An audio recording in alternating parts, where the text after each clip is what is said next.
Angel Locsin at Neil Arce nilinaw ng isang reliable source. Alamin.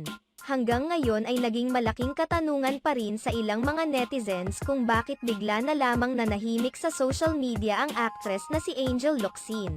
Tila bigla na lamang umano itong nagtatago sa mata ng publiko sa hindi malinaw na dahilan. Hinahanap-hanap pa rin hanggang ngayon ng ilang mga netizens ang tinaguriang real-life Darna gayong mahigit isang taon na nang huli ito magbigay ng update sa kanyang social media. Hanggang ngayon ay hindi pa rin namamatay ang issue at hinala ng ilang mga fans na umano'y tahimik na naghiwalay na ang dalawa. Marami rin kasi ang nakapansin na hindi man lang binati ni Neil Arce ang kanyang asawa noong anniversary nila noong nakaraang July 2023 gayong binati pa niya ito noong naunang taon.